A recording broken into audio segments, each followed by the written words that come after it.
Stop me if you've heard this one. If you see it, you can go there. A vast open world, bigger than anything that's come before. A procedurally generated galaxy where every planet is unique. 16 times the detail. Infinite playtime. These horse testicles will take up 2 GB of the game's file size. I think you get the idea.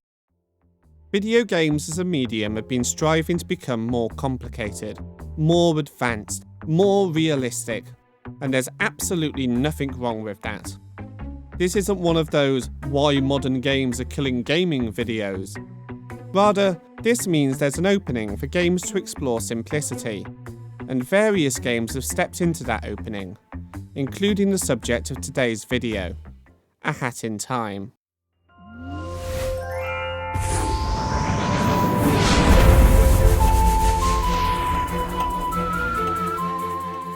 Released in 2017, which I hate to say is 7 years ago, A Hat in Time was pitched by Gears for Breakfast as a cute-as-heck 3D platformer, taking heavy inspiration from N64 games such as Mario 64, Banjo-Kazooie, and even the N64 Zelda games. It clearly struck a chord with audiences, absolutely smashing its Kickstarter goals.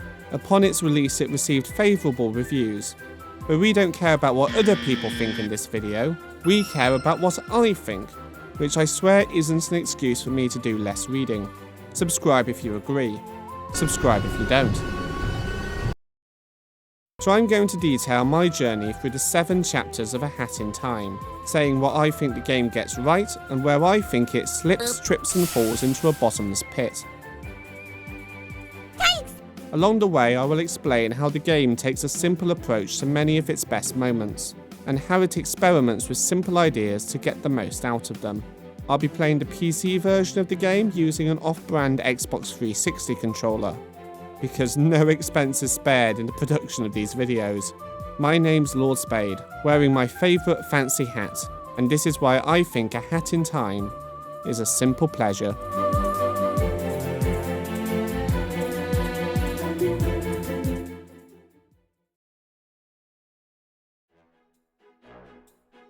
The game opens with our protagonist partaking in my favourite pastime, sleeping in until 2 PM.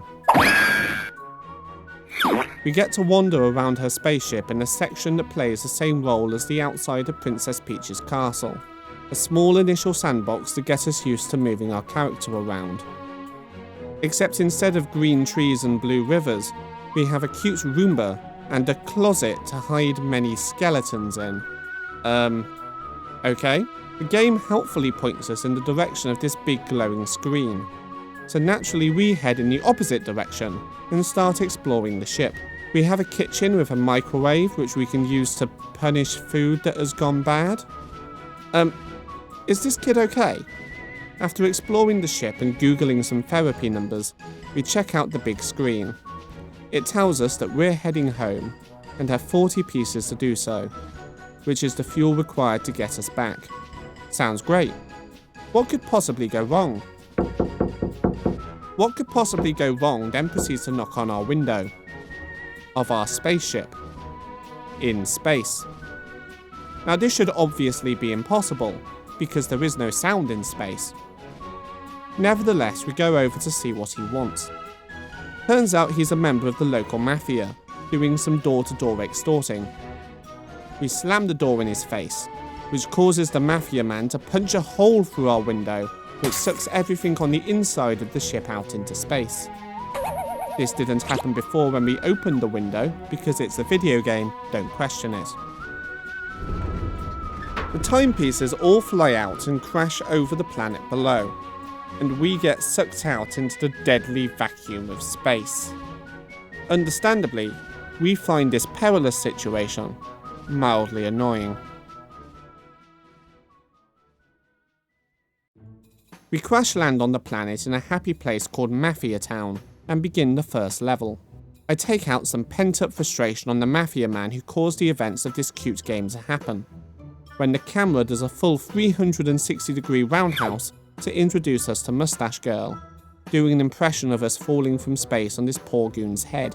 The game marks her as an objective marker, clearly telling us the aim is to chase after her. So naturally we get distracted picking up some random loot and opening a treasure vault. Despite appearances, Mustache Girl is incredibly patient and happily waits for us to catch up. Upon doing so, she recruits us into her rebellion against the Mafia, which I'm going to wager previously consisted of one member, and that was her. She also says she can tell us where our junk is. Stop giggling in the back, this is a serious review. Anyway, our junk is currently in the loving embrace of a Mafia goon, and Mustache Girl leads us straight to him. We see Mustache Girl jump and dive over this gap, which teaches us that we can do the same thing if we hadn't figured it out already. Upon reaching the Mafia, we ask him to hand over the timepiece. He says no. He nicked our timepiece, so we nick his umbrella, and casually use it to beat him to death. Well, at least she's polite about it. Now that the timepiece, the item necessary for us returning home and the entire reason we're here, is floating there right in front of us, we naturally leave it unattended and proceed to spend the next 37 minutes exploring because this place is massive. There is so much to do and find in Mafia Town. To give the abridged version, by the end of the first level we have found 2 new hats which give our character special abilities, one of which allows us to sprint and one of which allows us to throw potions that blow stuff up. We use the latter to blow up these crates that are scattered all around the island to collect pons, the in-game currency. We spend those pons by visiting this creepy dude who looks like his model failed to load incorrectly and buy 2 badges, which give us further special abilities. We open 3 secret vaults, save 2 civilians from being mugged, we launch ourselves for a secret cave, find another cave full of skeletons for our closet, and finally get punched by a guy 3 times our size. And that's the short version. I haven't even mentioned learning about the Mafia's inclusive attitude to outsiders. This all might seem complicated, a little overwhelming even, but everything I've described above is a series of simple bite-sized moments. The first level then overlays all of these simple moments to create something that feels more complicated, while still remaining completely accessible. This is a design philosophy that underpins the entire game, and we will point out more examples of this as the game progresses. Still, we've spent a lot of time jumping around Mafia Town, so now I think it's a good idea to break down the movement of the game. If Bubsy 3D taught us anything, is that a smooth movement system is essential for any good 3D platformer. I'm speaking purely hypothetically, of course. Bubsy 3D taught us nothing. So Hat Kid can jump. Good start. The jump gives us decent height, and we can double jump to go even further. Basic jumping feels good. The input is responsive, and gravity affects our character in a way the player would expect. So far, so good. We can also do a forward dive, both on the ground and in the air, and this dive really allows us to cover a lot of forward distance. This dive can be cancelled at any time, and cancelling the dive causes our character to do a little hop, which essentially acts like a third jump. This means the game can design platforming sequences where the platforms are very far away from each other, but nevertheless are very easy to jump between, and leaping huge distances with ease just feels cool. Additionally, Hat Kid can pretend to be the Prince of Persia and run up walls.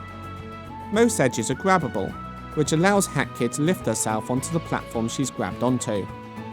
Combine that with the fact you can shift your momentum a full 360 degrees in mid-air, and you have a movement system that facilitates cool platforming sequences, feels great to use, and is forgiving enough for those of us who can't beat the first level of Super Meat Boy. We'll also expand our platforming abilities later on, but for now the game has left a good first impression. So we pick up the timepiece and head on home.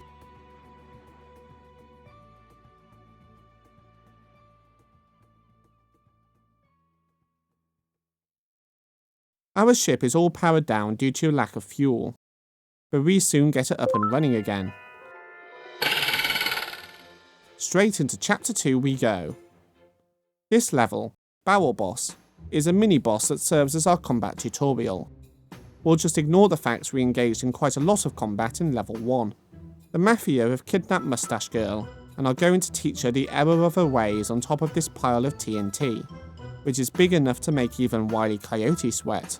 So we head in to help her out, which is a good time to talk about combat. Your primary attack is a 3-hit combo of your umbrella, with the last swing doing some more damage. Additionally, you can jump into the air and press the attack button to do a dive attack. If you hit the Mafia with a 3-hit umbrella combo, it won't kill them, and they will become immune to the combo for a short time, which is an excellent way of teaching you to use your other attacks.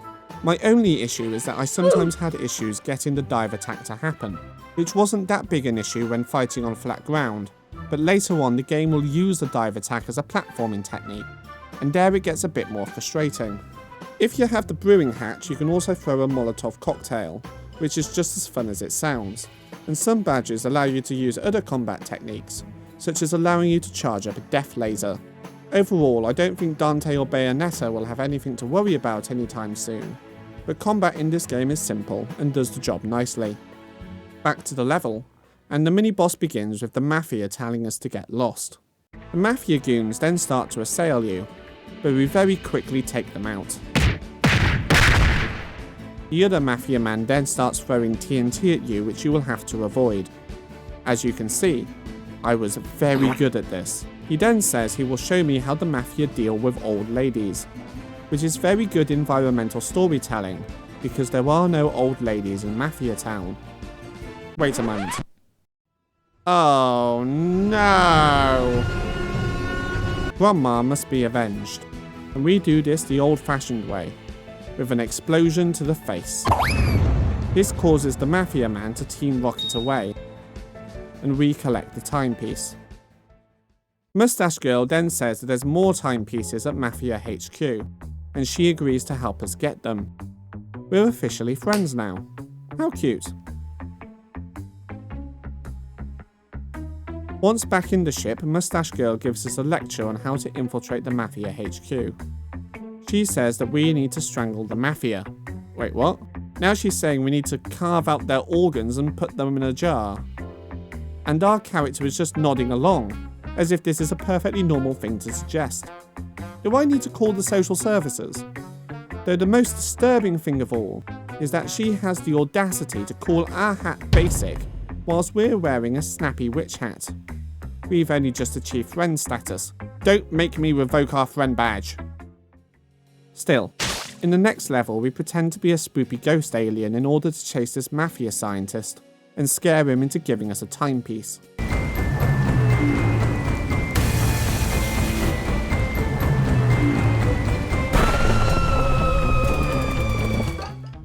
The platforming starts to get a bit more advanced here, which is good, as it makes sure the player is prepared for the type of platforming challenges they will be doing as the game progresses.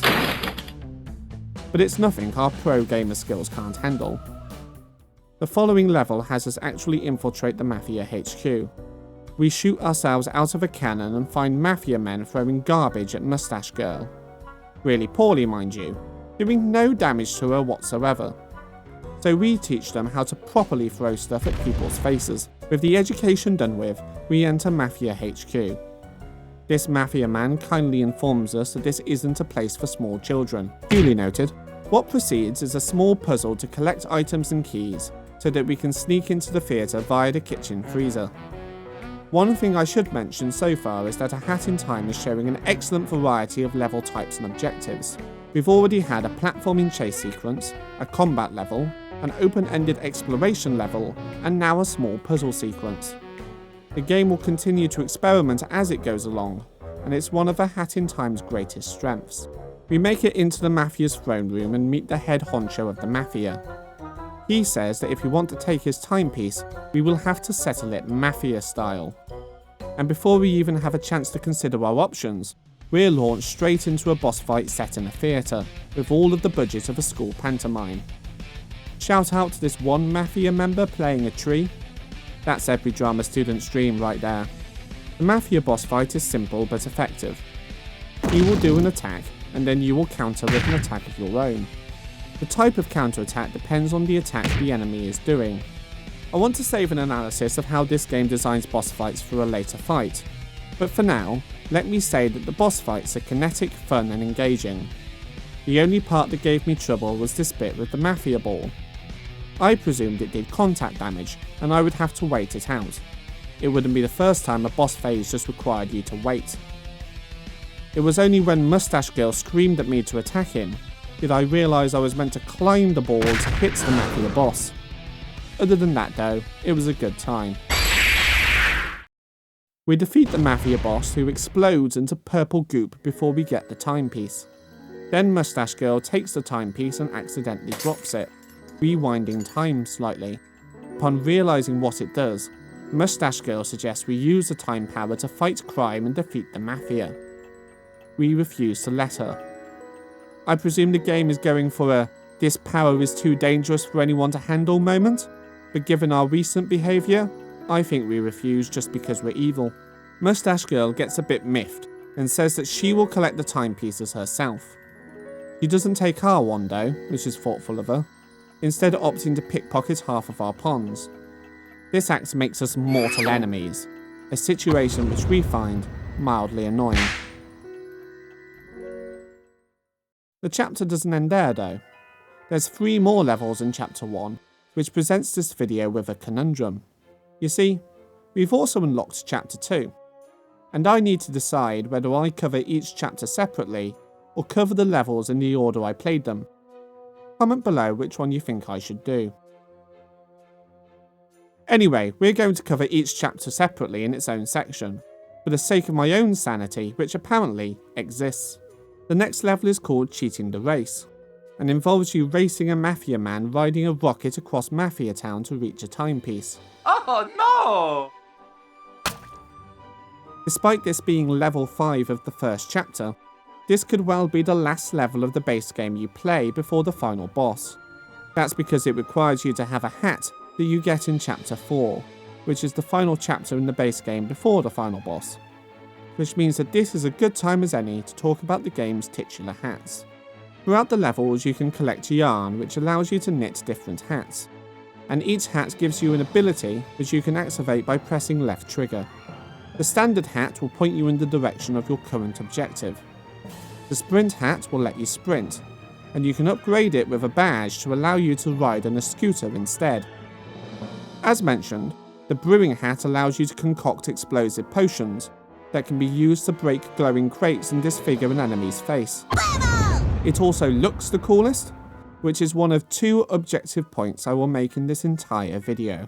The ice hat allows you to freeze yourself, which also comes with the bonus of being able to ground pound on these conveniently marked springboards to go flying across the screen. The Dweller mask is the most mechanically interesting hat, and it's not even a hat. I suppose A Hat and the Mask in Time wasn't such a catchy title. Throughout some levels there were intangible green platforms and solid purple platforms. By activating the Dweller mask, you make the green platforms tangible and the purple platforms intangible. Sounds simple, but the game will play with this mechanic more than any other hat ability, so let's put a pin in it for later. Finally, there's the Time Stop hat, the use of which is only necessary on a handful of occasions, despite it being the most time-orientated hat in A Hat in Time. It doesn't stop time despite its name, but does slow time for a short period of time, which is precisely the hat we need to win against a goon riding a Looney Tunes rocket. Basically, if you don't use the time stop hat as much as possible, the Mafia man will use his performance enhancing rocket to beat you to the timepiece every single time. I actually lost this first time around, leading me to massively overthink the level. I started running the opposite direction and taking the cannon to shoot through the island instead of just following the path that's highlighted on the ground. Turns out, you're just meant to follow the path that's highlighted on the ground, but just be fast about it. Oops. Anyway, despite some hats getting more love than others, all of the hats are simple abilities that have their uses. None of the hats are badly designed in and of themselves, and on occasion, they facilitate some excellent level design. So overall, the game delivers on the title's promises of a hat. But will it deliver on the in time bit? We'll talk more about that later. For now though, let's talk about Mafia Town's best level. Heating up Mafia Town has a strange premise, even for a game full of strange premises. There are these giant faucets in Mafia Town, and apparently they spew out lava if they've been turned on. Because she wants to save the island, Mustache Girl naturally turns on every faucet in Mafia Town, drowning the island and surrounding area in lava, which I presume will have a catastrophic impact on the trout population, as well as the population in general. Anyway, we have to go to each faucet and turn them off so the place will stop looking like a typical California summer. This level is frankly brilliant. By now you've probably gotten familiar with the layout of Mafia Town, but now that entire parts are covered in lava, you have to find new routes through the world. Because Mafia Town is so big and open, you have considerable freedom to approach this task however you want. It's a great opportunity to get creative and experiment with the game's movement mechanics. This level is the only one that incorporates Mafia Town's expansive size into the DNA of its design, and because it does so, it stands head and shoulders above the other levels in Chapter 1.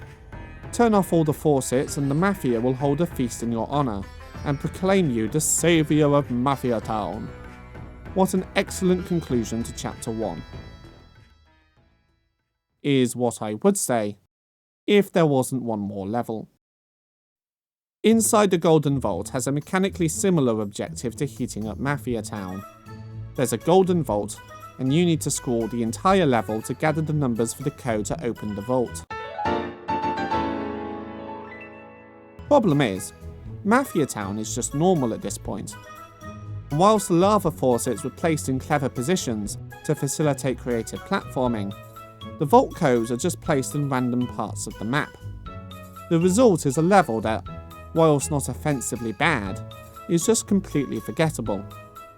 Still, it was a good opportunity to get some of the time riffs. What are time riffs?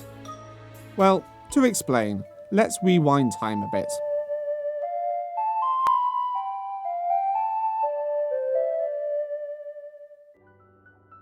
Back on our spaceship, we were joined by a chef cat, who offers to talk to us about her speciality. Turns out that's not gourmet cat food, but instead relics. Relics are little items you can find in the game, which can then be arranged on podiums in your spaceship. Relics come in distinct sets, and place them down in the right combination and a purple time rift appears in one of the game's levels. You'll get a photo that shows you where the time rift has appeared in the level. Head to that point and touch the time rift to enter a self-contained sequence. They come in two varieties, purple and blue. Blue time rifts are platforming gauntlets inspired by the secret levels in Super Mario Sunshine, in case the spinning platform with jagged points wasn't enough of a giveaway. Unlike Mario Sunshine, you keep all of your movement options and abilities whilst traversing these rifts, and the rifts will test your abilities to use them. Or in my case, my ability to be affected by gravity. They're fun extra platforming levels. Purple time rifts, meanwhile, are multi-leveled mini-dungeons that delve into the past of either a character or a setting. On each level there are crown ponds to collect, and each level requires a certain amount of crown ponds to unlock the door to the next level. These crown ponds will often be at the end of self-contained platforming challenges, and there will often be multiple of these per floor. There's also paintings that can be collected. Once you get to the end of the level, you will see still images that tell the story of the time rift, the number depending on how many paintings you've collected. Get them all and you will see the complete tale. The purple time rifts give a bit of depth to the world building of A Hat in Time, as well as adding to its astounding gameplay variety. It really is commendable how many ideas Gears for Breakfast managed to cram into a 15 to 20 hour game, without it coming across as overwhelming. And again, I would posit that they achieve this by keeping each idea simple, and either taking that simple idea to its logical extreme, or overlaying it with other simple ideas. And this brings us to the end of Chapter 1. Overall, a solid introduction to the game, both mechanically and narratively. Let's see if the game can top this with Chapter 2. Spoilers? It does. Chapter 2 will make everything in Chapter 1 seem like a warm-up. The premise is simple. There are two film directors who are both going for the prestigious studio award. One of them is the conductor, a foul-mouthed fowl who's also an owl, apparently. He owns a train and uses it as a filming location for his dramas and action flicks. Then there's DJ Grooves, a penguin with killer shoes who specialises in filming stylish films with a lot of flair. They both plan to use these new hourglass props in their latest films, which look awfully similar to the fuel we need to get home. Investigating further, we trespass into the studio, which begins a stealth sequence. Stop right there, criminal scum! If we get caught by one of the crew or the cameras, we get transported back to a checkpoint, and like all trespassers, we lose a life. Now, stealth in non-stealth games tends to suck, but a hat-in-time stealth sequence is actually really fun. How did the devs manage to make this happen? Simple. I lied to you. This isn't a stealth sequence. It's a platforming sequence disguised as a stealth sequence. The crew members and cameras serve the same role as bottomless pits, hazards for you to jump around and avoid. You don't have to approach the level any differently to how you would approach any other platforming gauntlet, and this sidesteps the pitfall other games fall into with having stealth sequences that absolutely kill the pace of the game. It also helps that every time you're caught or interact with the environment, you rack up more depth to the studio, which is such a fun little detail. This chapter absolutely nails the presentation. Anyway, at the end of the level we run into DJ Grooves. He says that we're exactly who he's been looking for to star in his next movie, before forgiving our debt and taking a picture for our studio passport. He tells us not to move, so naturally we immediately do so. Unwilling to just take a different picture, he does the only logical thing and tells us to doctor the photo we have with marker pens. I think it would be a bad idea to appear as ourselves in the photo, so I disguise myself as public enemy number 1. As you can see, the likeness is impeccable. Anyway, the conductor overhears all of this and says that if we're going to star in DJ Grooves' film, then we must also star in his. If only getting acting jobs was always this easy. He hands us a timepiece so we can get used to holding the prop and the level ends. So this is an excellent first level. It's mechanically satisfying and immediately sets up the main conflict between the two directors, as well as drawing a clear distinction between their characteristics and directorial styles. Suffice to say, I am hooked.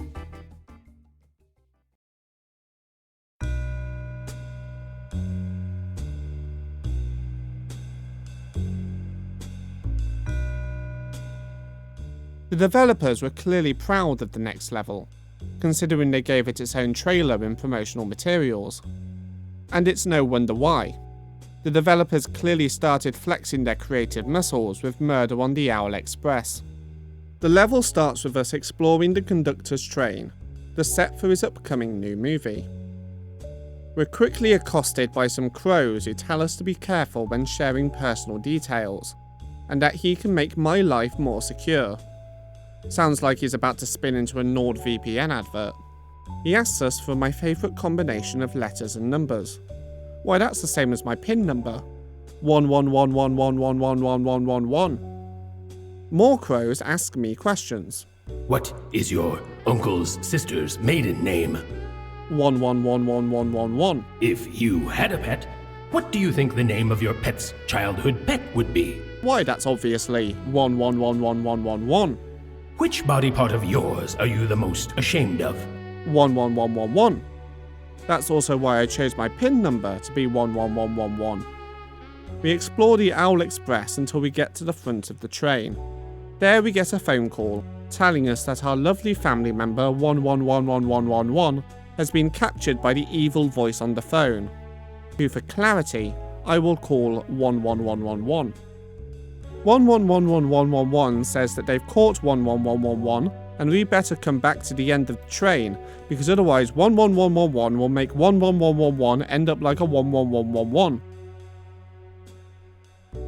Upon returning to the back of the train, we find an owl has been murdered, and as we're a professional detective, We immediately stand on the crime scene to investigate the blood with our feet. The crows say they can find out who the murderer was by midnight, 1 owl hour from now, and commands everyone to stay here whilst they look for evidence. Sitting around for an hour wouldn't make for a fun level, so we ignore them and go looking for confidential files scattered around the train, files that allow us to suspect different characters or groups. We go through individual platforming set pieces to get keys and change the environment so we can progress, all whilst avoiding these crows who act like the film crew from the first level. It's genuinely like a mini Zelda dungeon in how it's designed. My only complaint relates to my biggest critique of the game as a whole: the camera. It's not offensively bad, but I hesitate to call it good. In big open areas it's fine, but the camera keeps zooming in way too close in claustrophobic areas, which can sometimes make it difficult to see where you're meant to go next, or even make it easy to fall into pits you didn't see coming. Zooming the camera in and out doesn't move the camera in a straight line. Instead, it does an arc like so. This means that it can be very difficult to see what's directly above you using the default camera zooms. On an Xbox controller, you can press Y to look up, which helps with this a bit. But I don't have any footage of me doing this, because I only found out about this after I had beaten the entire game. I don't know whether to chalk this up as my fault for being so stupid, or the fault of the game for letting me be stupid in the first place. Let's call it a draw. Nevertheless, the fact that you have to press a face button to effectively look upwards makes vertical platforming sequences less enjoyable than they should be, which is a shame, because there are some well-designed vertical platforming sequences in this game that are held back by the frustrating camera. It's also worth stating that the PC version of the game does allow you to change some of the camera settings, including the zoom distance. I played the game using the standard camera settings, as this is what Gears for Breakfast would have considered the default camera, and I think it's valid to critique if the default camera is actually any good.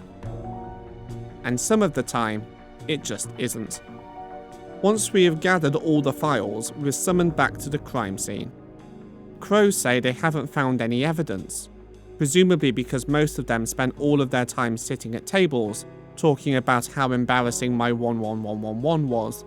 So we get to deduce who did it, and given the complete lack of evidence, the only possible conclusion is that it was the victim himself who staged the murder.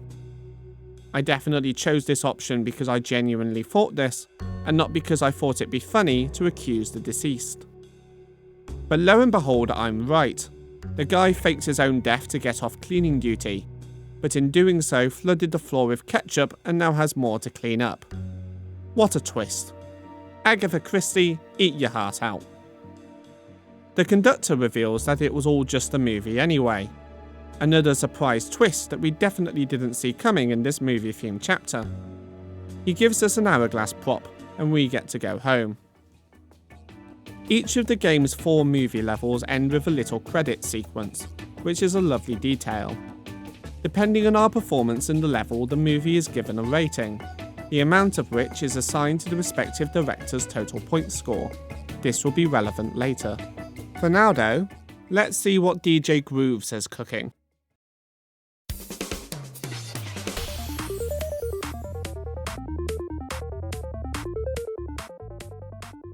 He wants to film our rise to meteoric success by making us into a diva, darling.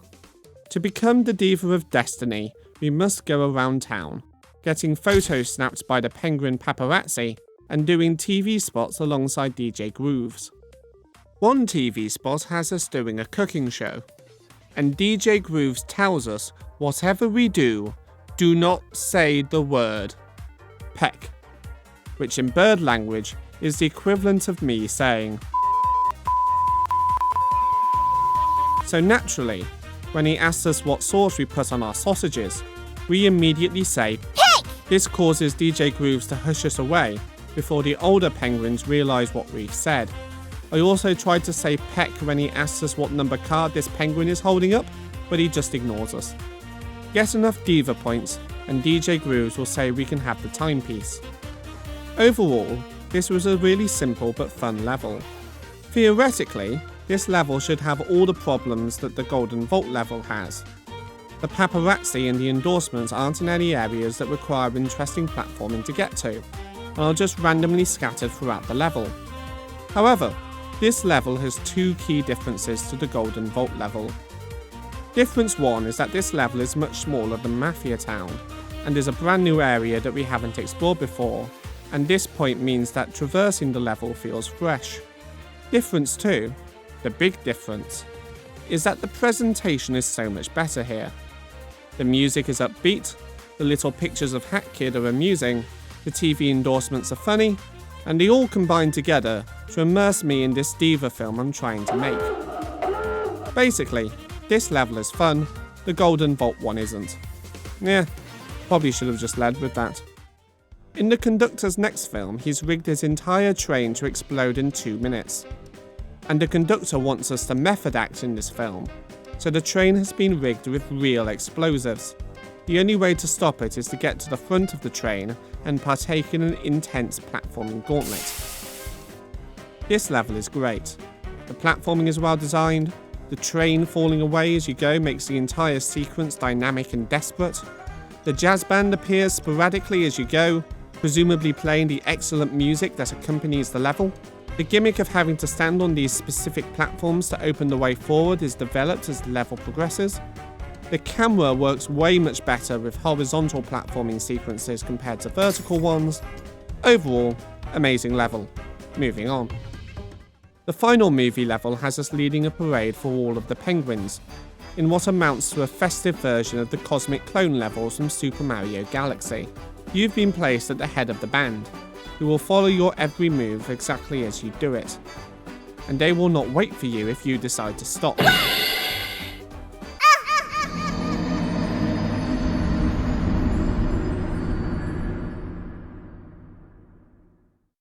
So you have to keep moving.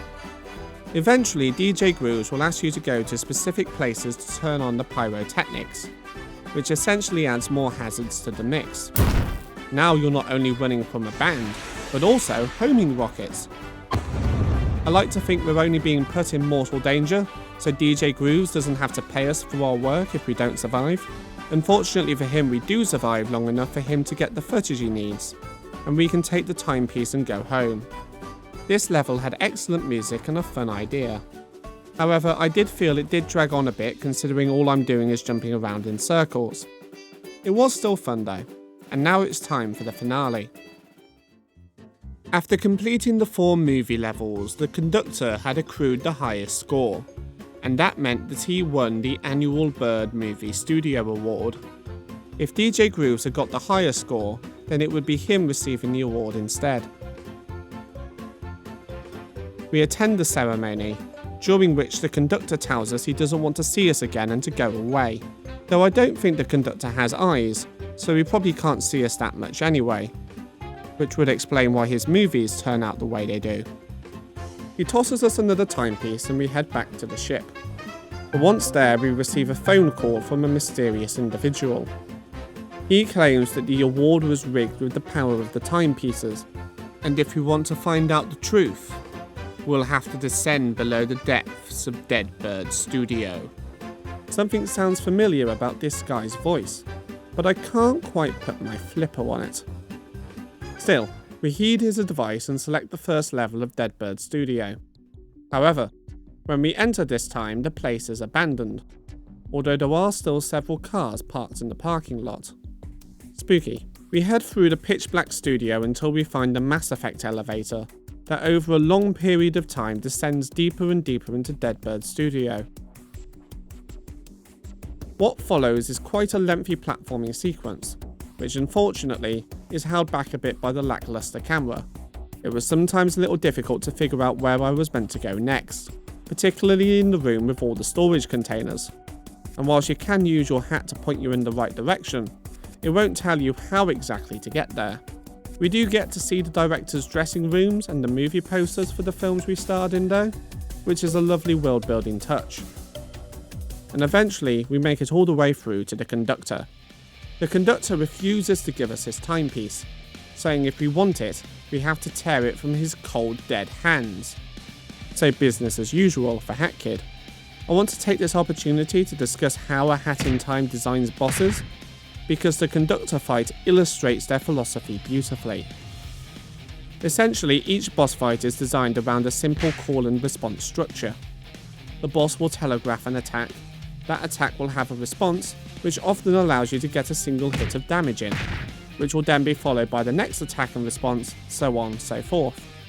Every boss in the game can be boiled down to this structure, and it leads to every boss feeling like a very violent game of tennis, and that's a compliment, by the way.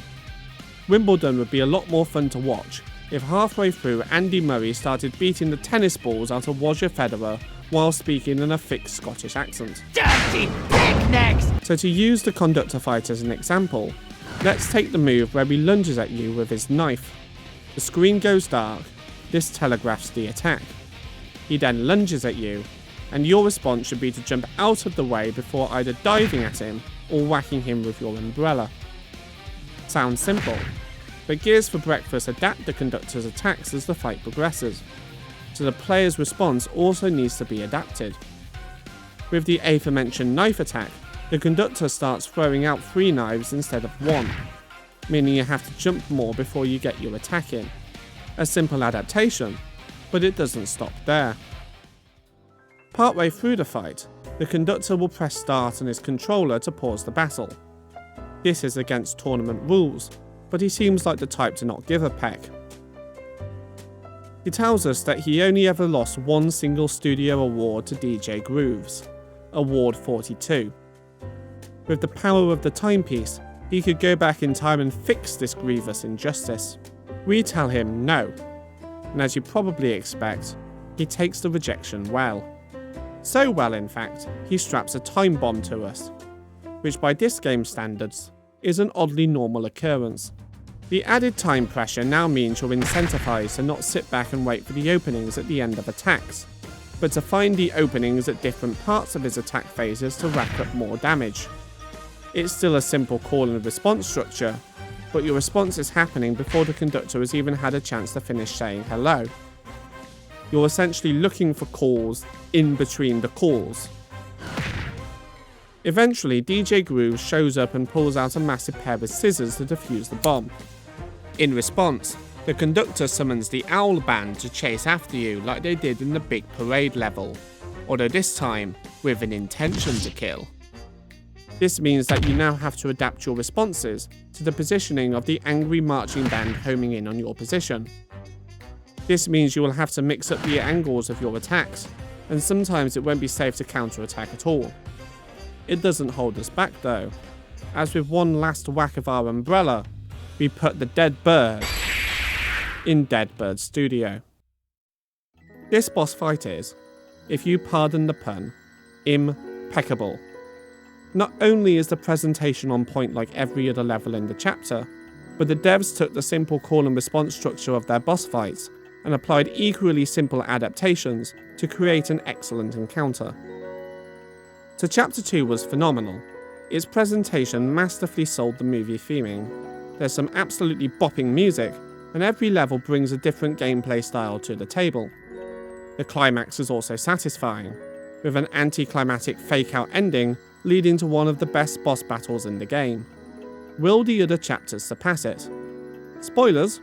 No. Which isn't to say the other chapters are bad, far from it. But none of them consistently hit the same highs as Battle of the Birds. This is my favourite chapter in the game. During Chapter 2 we got a new visitor on our ship. We head on over, and it looks like it's some organs in a jar. Oh no. It wasn't an offhand joke, was it? Why is it always the cute games that are so messed up? At first I thought it was Mustache Girl who meticulously carved the organs out of the Mafia boss's body, but watching the footage back, the Mafia boss actually explodes in purple goop when you beat him, the same purple goop that now occupies his jar. Mustache Girl only did the packaging, we did the carving. We are the bad guy. Anyway, He offers to sell us a badge that will point in the direction of every relic in the game when standing still.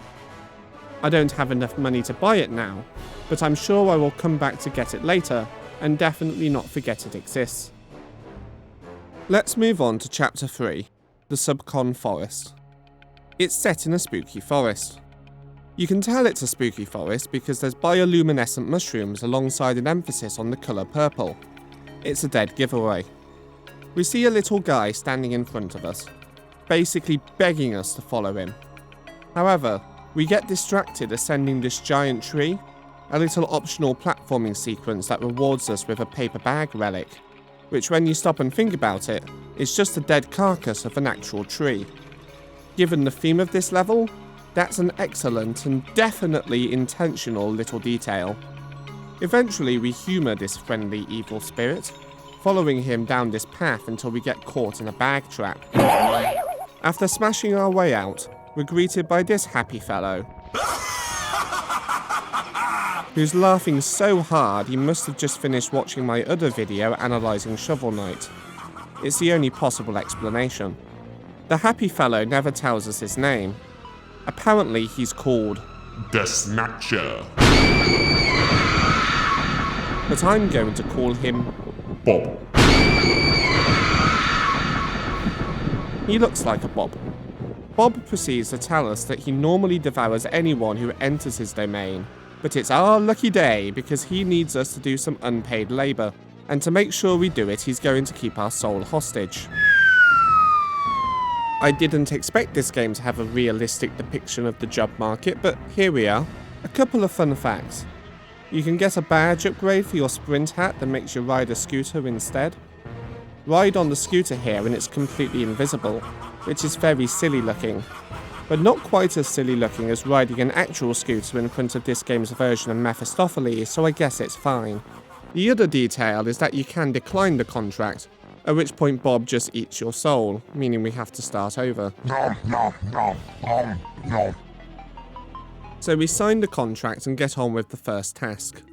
There's these fox spirits that have been erecting these fire barriers all around the forest, and Bob wants us to get rid of them, in a preferably painful manner. Upon talking to them though, they seem to want to die, and all we need to do is gather these paintings and toss it on the fire to make it happen. The paintings contain faces of other characters, including the twitchy badge salesman, which I'm sure has some lore implications, but I don't want to get distracted. Please ignore all the other times I've gotten distracted talking about this level alone. In this level, we get introduced to these exploding fruits that can break open ice barriers and structures. Carry them towards these dwellers to ignite them, and then toss them at your target before they explode in your hands. An event which definitely didn't happen to me an embarrassingly large number of times. Some first and third degree burns later, we gather all the paintings and send the spirits into the afterlife. Bob is pleased, and gives us a timepiece as thanks for a job well done. Though he also states that this is the only time he will reward us for doing one of his contracts. Overall, this level is a solid introduction to the setting and stakes of Subcon Forest, as well as the exploding fruit mechanic.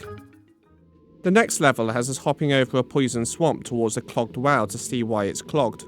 Diving into the well, we open a treasure chest that gives us access to the hookshot badge.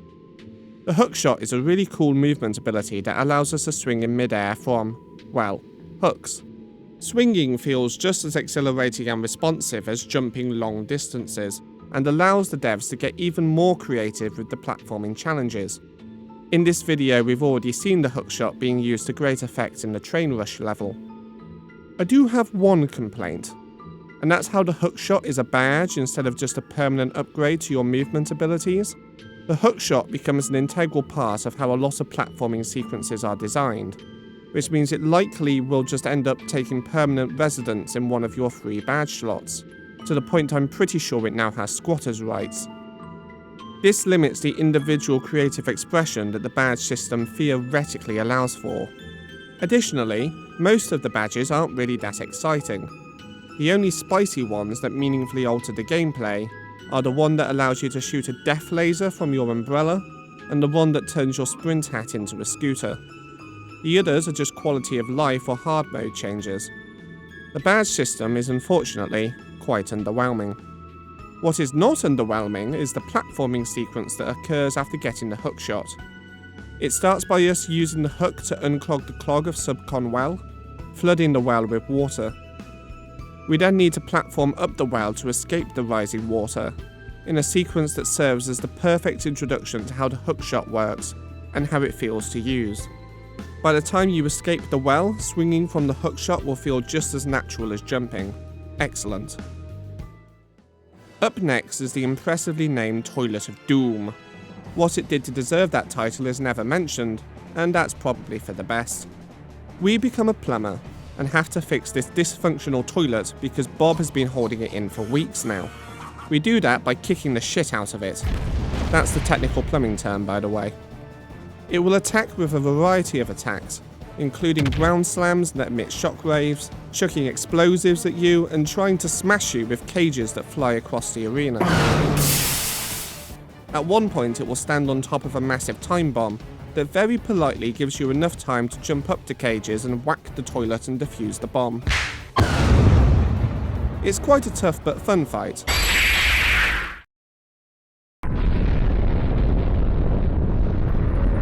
And once it's over, I actually read the contract closely.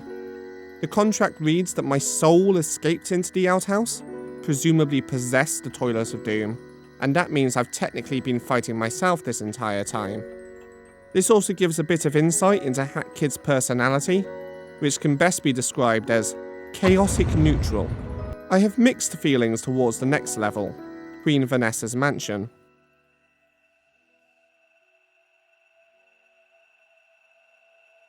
The opening has us going through a little sequence to break open a massive ice wall. On the other side stands Queen Vanessa's mansion, and the way it looms in the distance is definitely very imposing. Getting up close, we find that the front door is locked, which is unfortunate because our contract demands we find out what's going on in Vanessa's attic. We have to find another way in. I stare at these statues for a few seconds because I was wondering if they were headless.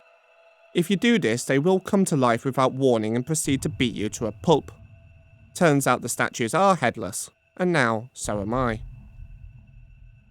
Anyway, we enter through the basement, where one of Bob's lackeys kindly informs us that we're not allowed to use our hat abilities in the mansion. In this level, the game suddenly becomes Hello Neighbor. This is Vanessa, the neighbor. She doesn't like intruders, and she takes the right to self-defense very seriously.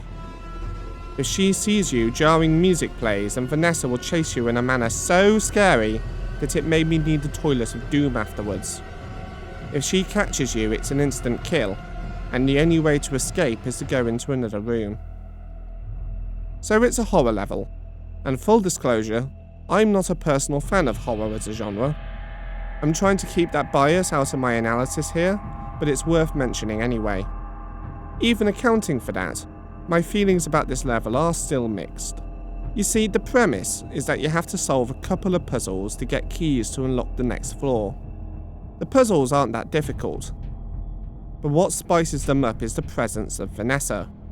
Or, more accurately, the threat of Vanessa's presence. Vanessa is programmed to be in certain places at certain times, and once I figured that out, I was able to predict the tricks the game would pull. Avoiding Vanessa is as simple as running away or hiding under a stool when she's present, which really only serves to drag out the puzzles. There are 2 puzzles and they're not particularly engaging. Jump on the piano to get the key to fall off of the shelf, or bring the balloon to the key to make it fall off the top of the bed. We can easily reach these keys by jumping, but Hat Kid won't pick them up because it's a video game, shut up. When the second key falls off of this bed, Vanessa will actually take it to the bathroom with her before having a shower. Sure, she's a spooky ghost lady, but hygiene is still important. We run in, get the key, and get out before we get got and presumably turned into one of the ice sculptures found throughout the level. We head up to the attic and the timepiece is waiting for us there. Contract completed. Like I said, my feelings here are mixed. Personal bias against horror aside, the concept of having to solve puzzles in a mansion haunted by a spooky ghost lady who you have to avoid is a cool one. Queen Vanessa is genuinely terrifying, and the presentation is as ever, horrifically perfect. Mechanically though, I feel the level could have done more with the concept. The puzzles are lackluster, and Vanessa's movement becomes predictable. The threat of getting caught and having to do the puzzle again becomes more tedious than anything. However, I think your mileage with this level will vary, and if someone told me they really liked the level I would understand where they're coming from. I am going to reserve judgment. I will not reserve judgment for the next level. Mail delivery service has us riding our scooter to deliver mail to Bob's underlings. Mail Bob stole from other people to make it seem like someone almost cares about them. What a considerate boss. This level suffers from many of the same issues as the Golden Vault level. The underlings are just placed randomly throughout the level, so it's just a case of finding them and boarding the scooter to shoot a parcel at them. There's no challenge that makes use of the scooter's specific properties. It's only really for aesthetics. Just shoot mail at 10 underlings' faces and Bob will give you the timepiece. Meaning he was lying earlier when he said that that was the only time he would reward us for doing a contract, and he seemed like such a trustworthy individual. It is nice that this level has more than 10 underlings to deliver mail to, meaning you won't be scouring the whole map looking for one last underling. But other than that, this level is underwhelming. By far the weakest of Chapter 3's offerings. Let's hit the finale. Bob tells us that he has no more jobs for us, and instead of giving us our soul back, he decides to take our life. He even takes our hat away, the cheeky bugger. And I really thought we had something going here, Bob. I was hoping for a long-term career and a pension and everything. Bob points out that because he's not blue, we can't hit him. Not sure that's entirely how that works, and bosses turning blue when you can hit them seems like an idea that applied to bosses designed earlier in the development process. On the game's Kickstarter page, it shows that Subcon Forest was originally planned as Chapter 2, and Battle of the Birds isn't mentioned anywhere. What the what? Which likely means Battle of the Birds was designed after Subcon Forest. I bring this up because the conductor doesn't turn blue during his boss fight, and neither does the final boss. It seems like the idea of bosses turning blue when they're weak was dropped as the game was developed, and never retroactively removed for the previously designed bosses, which I never would have noticed if Bob hadn't made a point of it. Thanks, Bob. Anyway, with no way to attack Bob in his current state, we have to avoid his attacks. They come quickly, and really challenge your skills to react quickly whilst ducking and weaving. Eventually, a blue potion will appear from the ground. Chuck it at Bob and he will turn blue. This makes him a teensy-weensy bit angry. The fight gets more intense, but the way you beat him is similar to the other bosses. Basically, if a circle appears on the ground, don't stand there. Whack him whenever you can, and you'll find out he has a surprisingly small health pool. Bob then proceeds to beg for his life, trying to get us to sign a contract that says we can go free if we just agree to leave him alone. He even sweetens the deal by giving us back our soul. We alter the contract to make us BFFs forever. After all, Bob is pretty evil, and that makes him the perfect friend for Hat Kid. Bob turns the offer down, so we just take the timepiece and leave. Overall, I liked Chapter 3 a lot. Bob is a fun villain thanks to his charisma and voice acting. The voice acting in this game has been really good so far across the board. I can cherry pick some weird inflections or line deliveries, but it was nevertheless doing a superb job of bringing the characters and setting of A Hat in Time to life.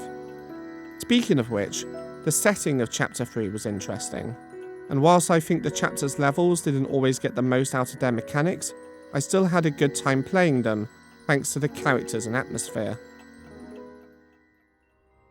Going into Chapter 4, we are confronted with a new level objective. It's marked as Free Roam, with the objective being, do whatever you like. Put down that gun, Hat Kid, that statement has limits. We hop in, and the atmosphere is immediately different to anything we've seen so far. We're alone, climbing up a peak adorned with flags and stone statues. There's a mysticism to the environment. It's beautiful, yet oddly uneasy. I don't know what to expect. At this point, the game is genuinely throwing me for a bit of a loop. We smack these 3 valves in the ground, which is funny because valve can't count to 3. A line of flags appears out of this big statue. We hookshot onto it, and this happens.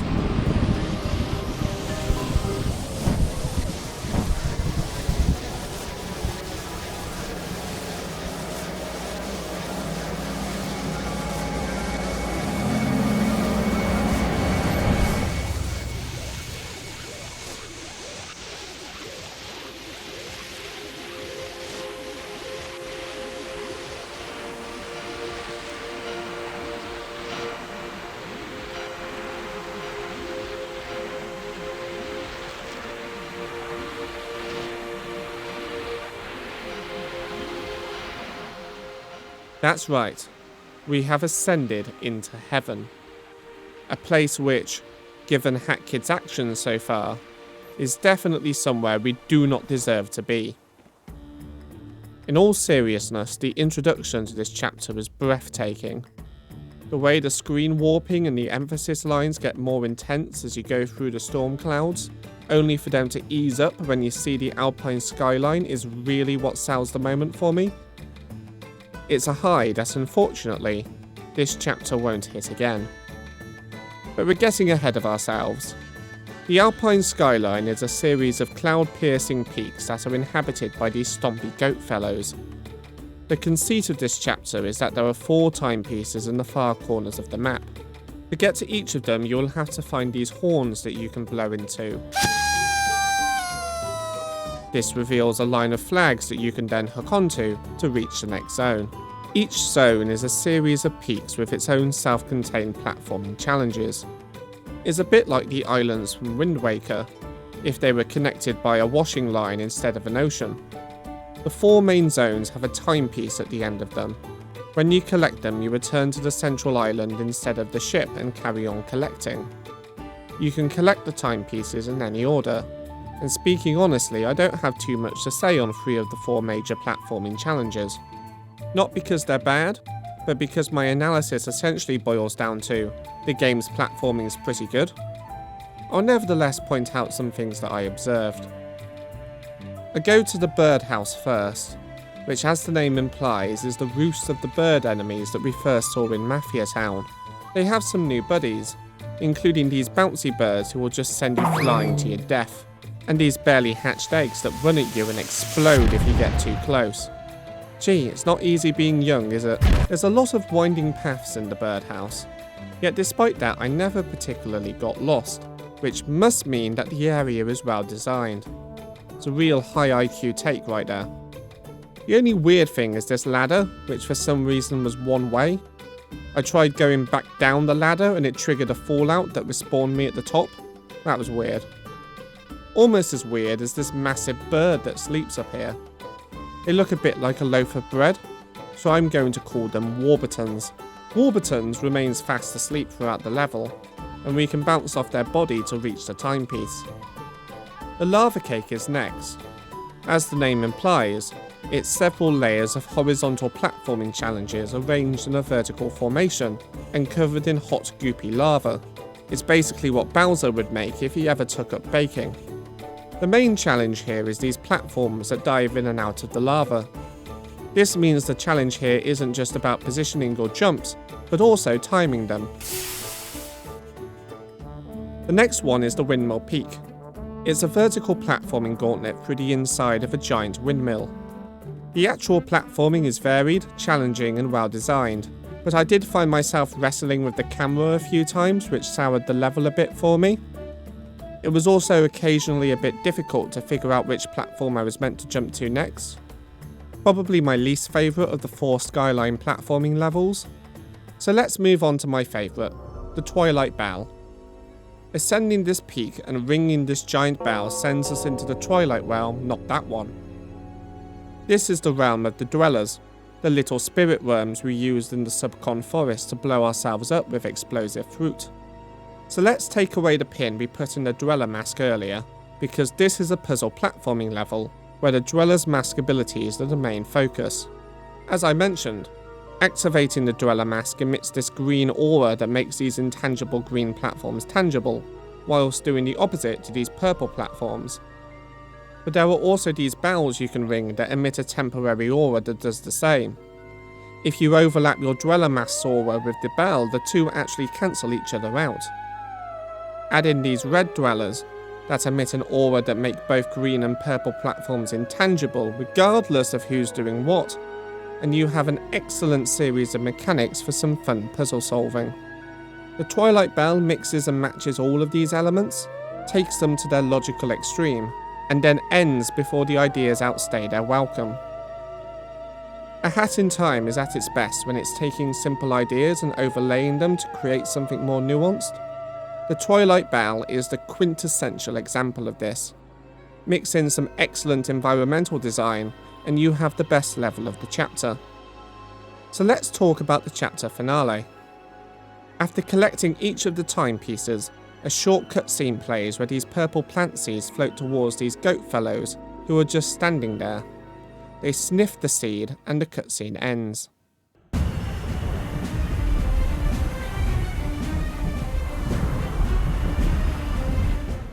Turns out they were getting pretty high off the stuff, and now the plants have grown vicious and enslaved the goat population, making them aggressive.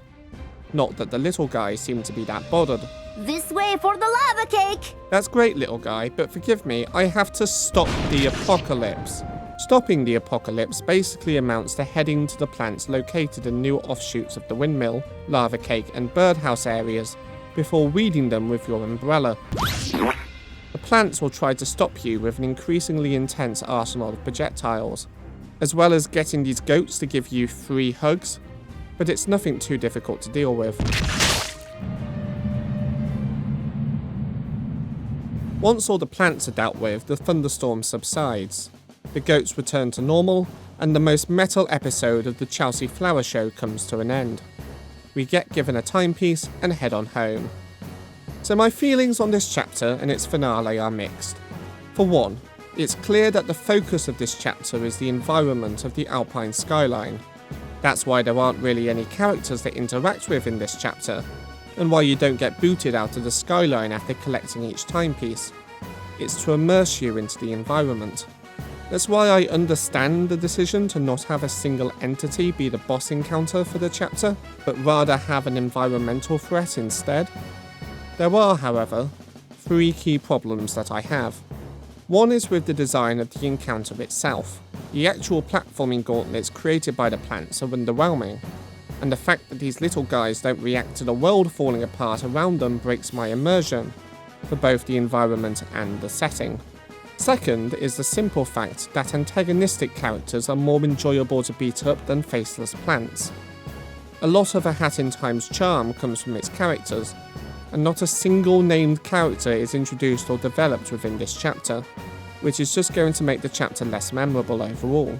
My final problem is that this is the last chapter in the base game before the final level.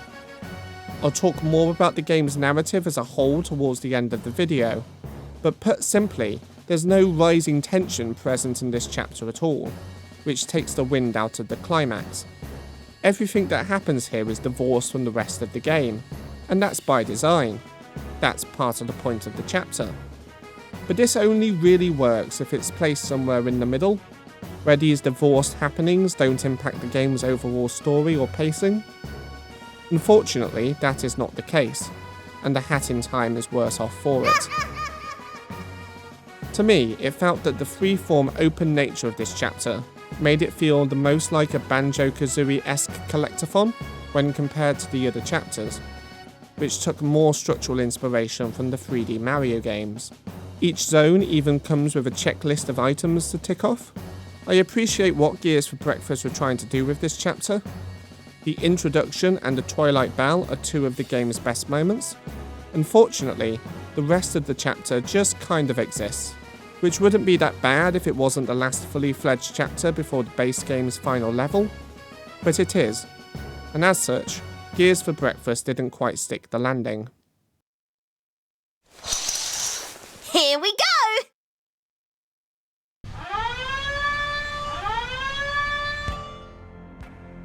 Before we headed to the Alpine Skyline, our ex-bestie Mustache Girl infiltrated our ship.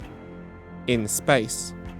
Because apparently anyone can walk up to our flying spaceship and we keep the front door wide open. We take control of them and head on up to the vault where we store all of the timepieces. Mustache Girl either picks the lock or, what I feel is more likely, opens the already unlocked door. She then proceeds to mess with time. Now she very nicely leaves the timepieces in our vault instead of taking them away, so she can't be all bad. But when we get back and look out the window, something seems a little different. I can't quite put my finger on it, but the world is looking a little off. Yeah, I'm sure it's probably fine. We can now head into our attic, and looking through the telescope we can select the final level of the game, the intimidatingly named Time End. Sounds pretty urgent, and that makes me anxious. So let's take this chance to cover the 2 DLC chapters instead. Thank God for procrastination. Seal the Deal was the first DLC pack released back in September 2018, and it included a chapter entitled The Arctic Cruise. We're invited, or perhaps more accurately, smuggling ourselves on board a cruise liner captained by this walrus fella. We do a little salute when we walk by him, which is cute. Speaking honestly, A Hat in Time is pitched as a cute as heck 3D platformer, but so far, whilst I really like the game's art style, I haven't found it especially cute. This chapter though, is fucking adorable. The ship is manned by these little seal people, and they are the cutest things in this game. And if you disagree with me, you are wrong, and I will die on this hill. The cruise is also being joined by various members from our adventure so far. The Mafia boss is here, the conductor is here and apologises for that whole boss fight thing. Bob's even sneaking on as cargo to avoid having to pay the ticket price. That's one contract he doesn't want to sign. Unfortunately for them, the seals are as incompetent as they are lovable, because they've designed the ramp to be a fun platforming sequence rather than a functional point of entry. Not a problem for us though. The chapter then takes us on a mostly linear path to the ship's reception where we check in. We ask if they have any timepieces, and they admit that they had one, but they broke it and were too scared to tell the captain. They broke the timepiece into 11 separate pieces, and somehow didn't rewind time when they did so because it's a video game, don't question it. The 11 pieces have been scattered to every part of the ship, including the power generator. Again, don't question it. So it's our job to explore the entire ship and gather up all 11 pieces. This is a really good first level for 2 reasons. One is that it forces us to start mapping out the level in our head and realising which rooms and corridors connect with each other. The second is that a few of the timepiece shards require you to engage with this chapter's new mechanic, picking up stuff and carrying it to another part of the ship. For example, there is this seal who has done a Velma Dinkley. They've fallen over and they can't get up. So we have to carry them to the ship captain so that they can receive urgent life-saving medical treatment. Along the way we can do other tasks though, teaching us that we can stack multiple objects and give this seal a cute little hat. Aww. When we get to the captain, they say that they're a captain, not a doctor, and suggest maybe kissing them better. The seal agrees, we do so, and the seal is immediately cured. I believe this is what the kids call kawaii desu. Once we get all 11 shards of the timepiece, we can superglue it back together and go home. As I said, this is an excellent first level because it gives you the mechanical skill set and map knowledge required to beat the next level. There's no time pressure in this level, and it's very hard to die unless you go out of your way to do so, meaning it's a stress-free environment to prepare you for level 2. This might be a controversial statement, but I really like Ship Shape, the Arctic Cruise's second level. The level begins with the receptionist telling us that the captain sometimes lets the seals have stuff from the Lost and Found box in exchange for good work. So predictably, the Lost and Found box is filled to the brim. But included within is a timepiece, so we go to the captain and ask if we can help around the ship. The captain agrees and thus begins the gauntlet. There will be items at one place and they need to be delivered to another part of the ship. However, every item is only available for a certain amount of time, both to be picked up and to be delivered. To ease the pressure, multiple items can be picked up, but with each item you stack, your movement becomes increasingly difficult to control. To top it all off, the captain gets increasingly irate as time goes on. Complete a task and it will calm him down. Let time run out for a task, and he will get even more annoyed. If the meter reaches maximum, then you will fail the level, presumably suffering capital punishment for your incompetence. It's not easy and can get quite stressful, but the mounting pressure of everything building up was the charm of the level for me. You constantly have to make decisions about which objective to prioritise, whether it's better to sack an objective off to focus on something else. It's another example of a Hat in Time overlaying simple mechanics to create something more nuanced. In this case, taking a simple fetch quest format and overlaying it with a time managing mechanic. The level is also very freeform, and it's up to you which routes and hat abilities you use and when to complete your objectives. This is one of my personal favourite levels, but I would be lying if I said I didn't understand why someone would hate this level. It's not without its flaws. For one, the little indicator arrows leading you to the closest objective is not the most helpful, particularly when you pick up multiple items with differing destinations. Wander closer to the objective you're not tracking, and the tracker could switch to following a different objective, which can be disorientating. Also, the room with all of the dormitories in is a giant vertical chasm, which is impossible to navigate quickly if you're coming at it from below, and jumping from the top isn't the most reliable way to reach your destination. It's just not a fun room to navigate when you're on a time pressure. I also think needing to deliver 18 objects is just a little bit too many. 13 to 15 I think would have been a good sweet spot. Each of these critiques will be deal breakers for some, but for me, they were nuisances that didn't detract from the fun core experience of the level. I liked ship shape, but your mileage may vary. Maybe comment below if you agree with my take or not. So I'm invested, and looking forward to the variety of other levels that this setting will have. Wait, we're at the final level already? It felt like we were only just getting started. Okay then. Let's see if this finale really blows everything out of the water. In the distance, the glow of a timepiece radiates from the ice caps, and instead of using our spaceship to land by the ice cap and pick it up, we proceed to appear on the cruise liner, hijack the steering wheel, and steer into the polar ice cap. Who let this child have their own spaceship?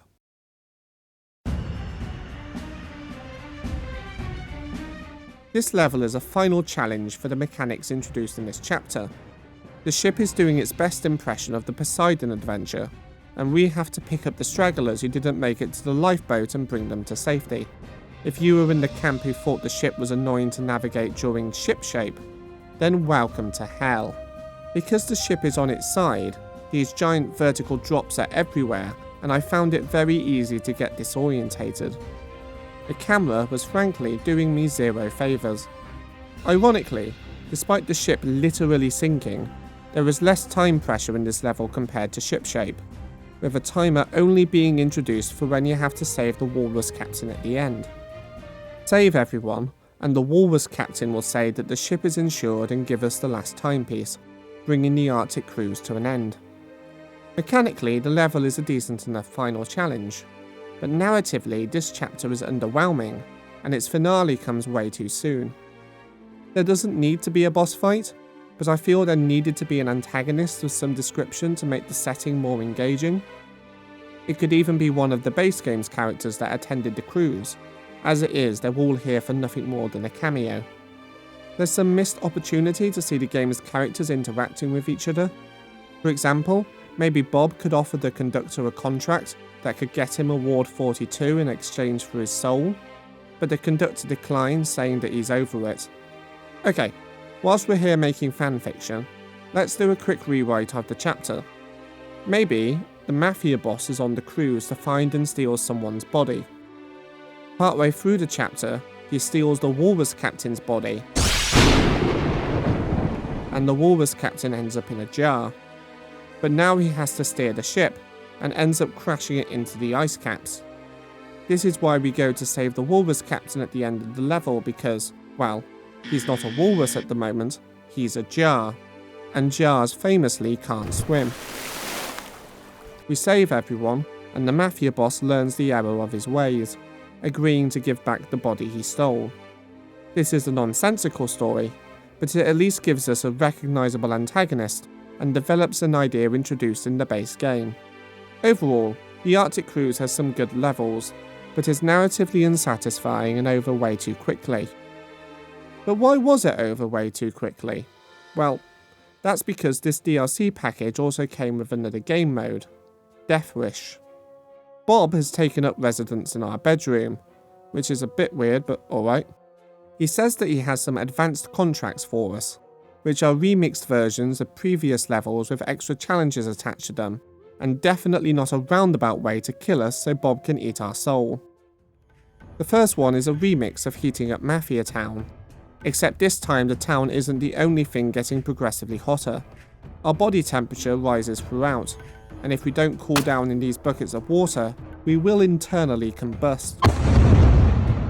This level is another example of a Hat in Time overlaying a simple mechanic to an existing concept to create a new experience. The threat of bursting into flames if we don't dive into water sources changes our approach to the level, which means more decision making and more freeform platforming. It's very good. However, this video script is already at 13,400 words, and we still have to map out an entire metro system and save the world. So I'm going to focus on the main game chapters instead of going over every Death Wish level. So let's head to the final DLC chapter, Nyakuza Metro. With a welcoming name like that, what could possibly go wrong? The Nyakuza Metro is a free roam area like the Alpine Skyline, but with less zen and more legal adjacent activities. We start off just outside the main station and immediately almost get our head lopped off by an incoming Neko train. This excites us, because we are a sociopath. With reckless abandon, we then hop on the top of the train and make our way down the tunnel. Once we make it to the main station, we see an innocent little cat man with a timepiece, so we proceed to mug him.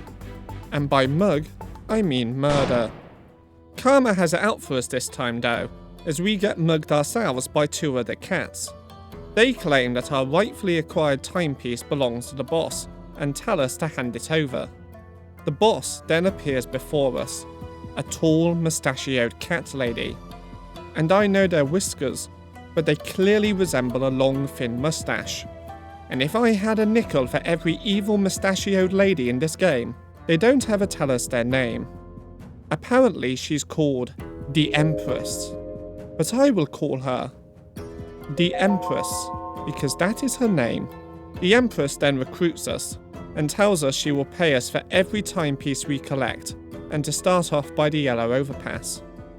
Thus begins this chapter, with a very solid intro both mechanically and narratively. The entire chapter is going to primarily play with two mechanical ideas: platforming on and around the Neko trains, and bouncing off these bouncy cat Roombas.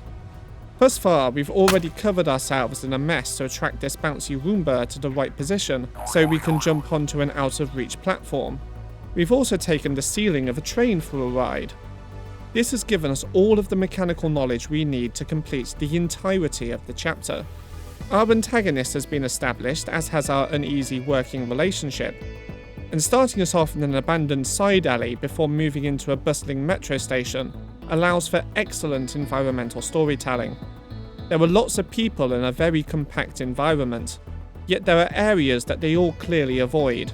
The food stand, stores and signs shows that the area is culturally rich and that a good life can be lived here, but it's not without its dangers, and if you know what's good for you, you'll avoid wandering where you don't belong.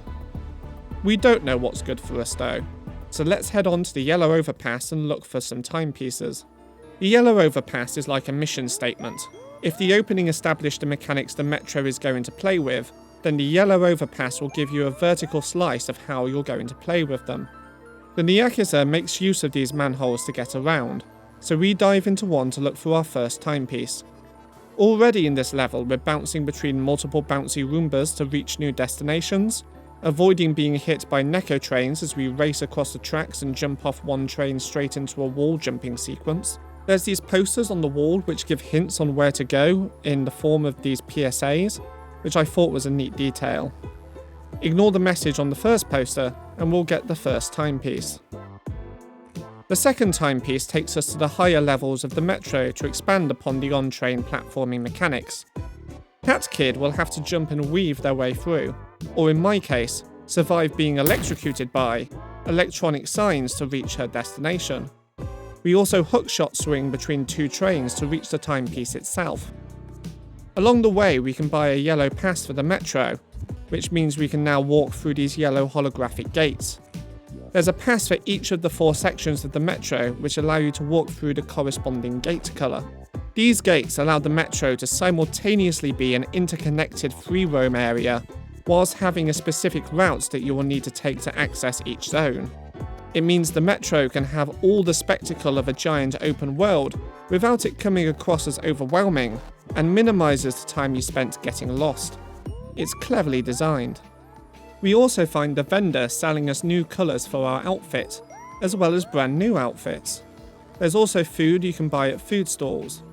As this is the final DLC pack, and long-term players may have lots of ponds saved up at this point, it's an excellent idea to introduce lots of new ways to spend your accrued money. When we gather a timepiece, these Nyakuza goons show up to take it from us and bring it to the Empress, which makes us very grumpy. The Empress then pays us for our work, and we head off to the green overpass. Like before, we will be diving into the manholes for one of the timepieces, and ascending towards the ceiling for the other.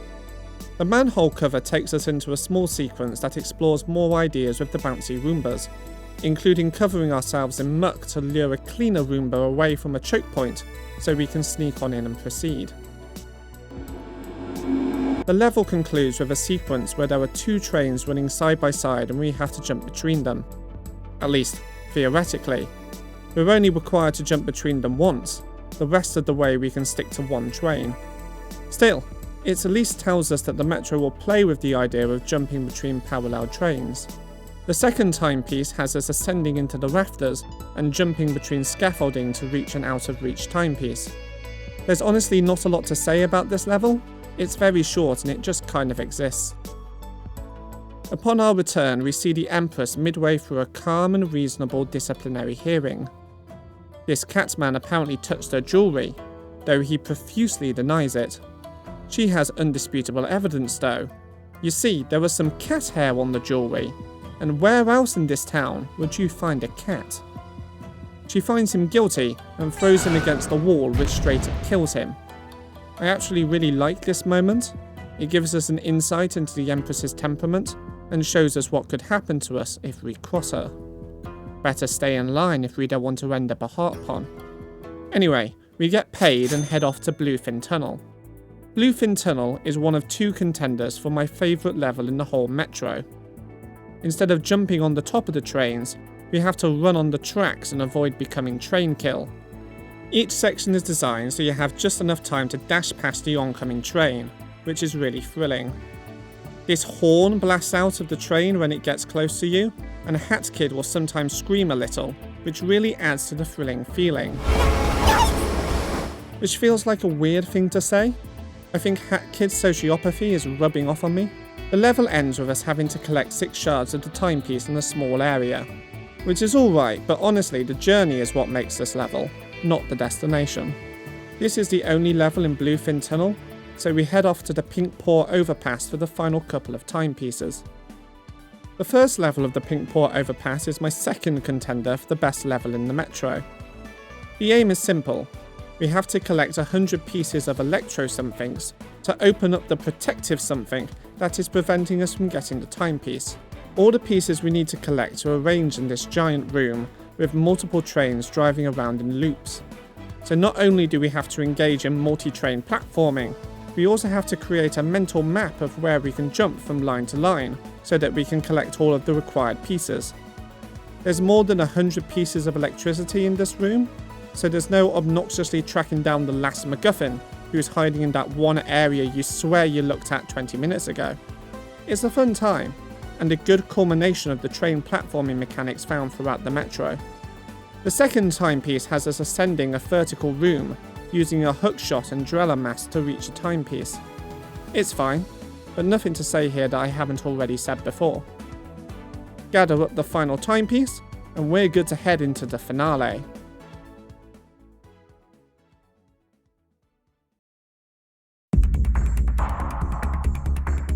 The Empress keeps all of the timepieces in a back room, and conveniently, she just leaves the door to all of her valuables wide open and unattended. We then sneak in and snatch up all of the timepieces we gathered for her, before putting them in our interdimensional pockets.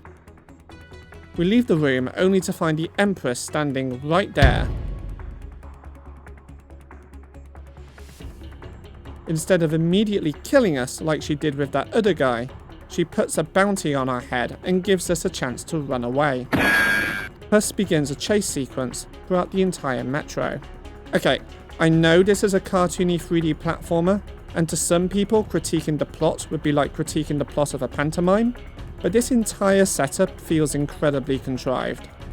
The Empress makes a dumb mistake not once with the door, but then twice with not immediately killing us. This is the culmination of the entire DLC, the confrontation of the main antagonist, and this entire setup really lowers the stake of the subsequent chase sequence by making the Empress appear like an idiot. The chase sequence itself is fine. The JPEG Nyakuza will force you down a certain path that will take you through the entire Metro system. From a platforming perspective, it's a fun greatest hits of everything the DLC has to offer. It doesn't really feel like a chase though. Most of the time you're doing train platforming with none of the Nyakuza present. There are times when 3D Nyakuza members will try to catch you, but they amount to little more than set dressing.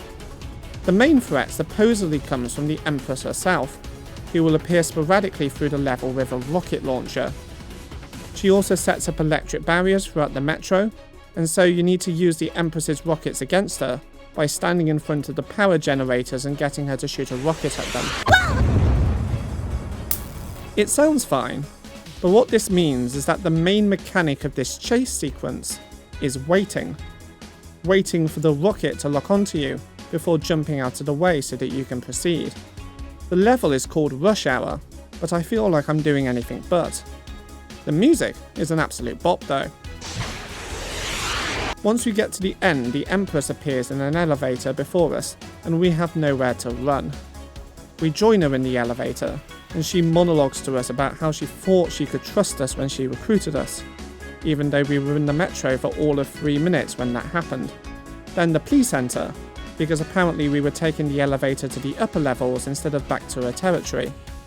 In characteristically stupid fashion, she panics, even though all the cops know at this point is that we're guilty of committing the heinous crime of taking an elevator, before dashing out of the elevator swearing that we'll meet again. Spoilers, we won't. One of the cops then reveals that he's an undercover agent working for the Empress, and because he heard we were collecting the timepieces for her, he hands us one, bringing the Nyakuza Metro to an end.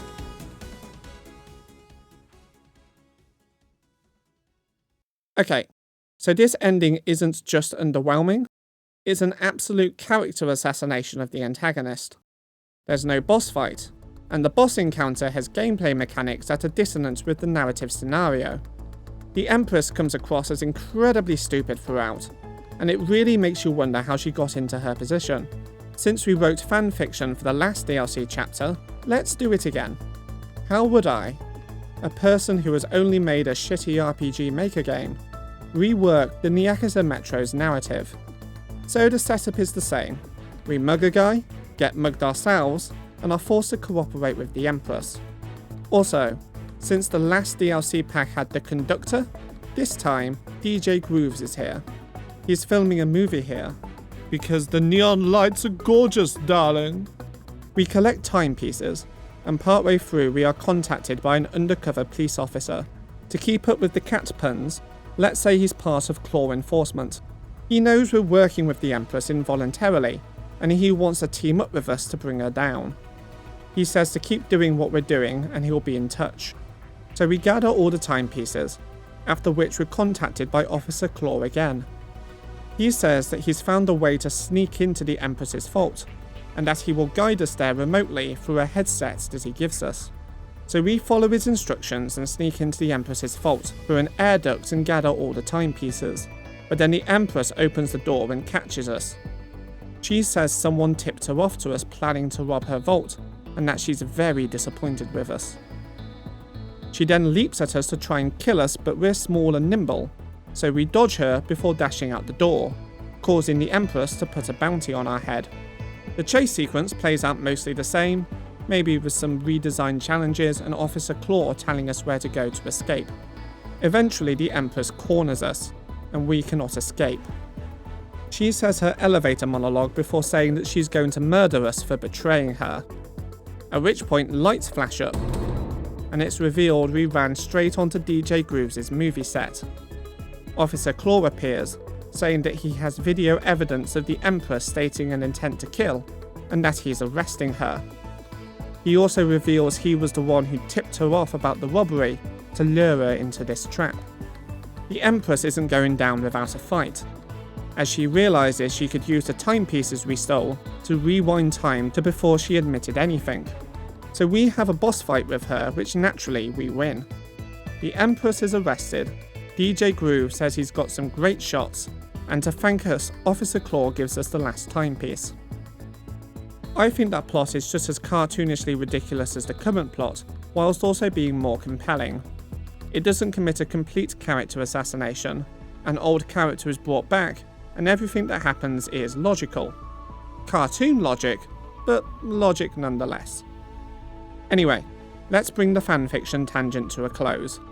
Overall, I really enjoyed the Nyakuza Metro. It gave us several fun new levels, a gorgeous environment, excellent music, and lots of new things to collect and buy. The story sucks, the Empress was done dirty by the writers, but that's my only real critique. Overall, a worthwhile experience. Still, I can't help but feel like we're forgetting something. Ah yes, the end of the world. Let's finally hit the finale.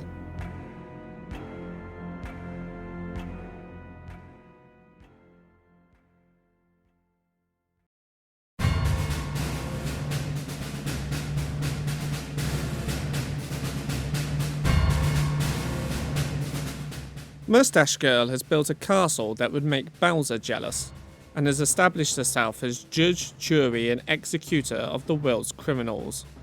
This involves many of the characters from the game. Even Bob has been forced to answer Mustache Girl's court summons. All he did was steal a few thousand souls. I mean, if he's found guilty, then everyone must be. It's political correctness gone mad. Anyway, we open the door to her castle and begin a final platforming gauntlet.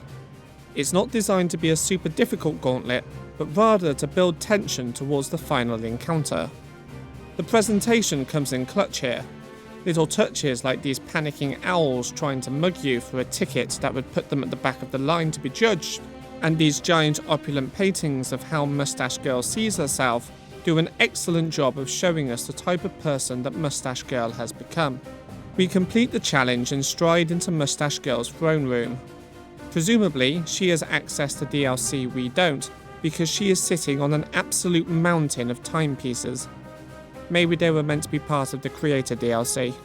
She judges a Mafia man guilty of being part of the Mafia and sends him plummeting into the lava below, which you might think would kill him, but the game has already established that Mafia bums are lava-proof, so we'll probably be alright. Mustache Girl says we're annoying and selfish, but because we didn't directly get in her way, we're innocent and get to live. She tells us to leave, and we can actually make the choice to do just that.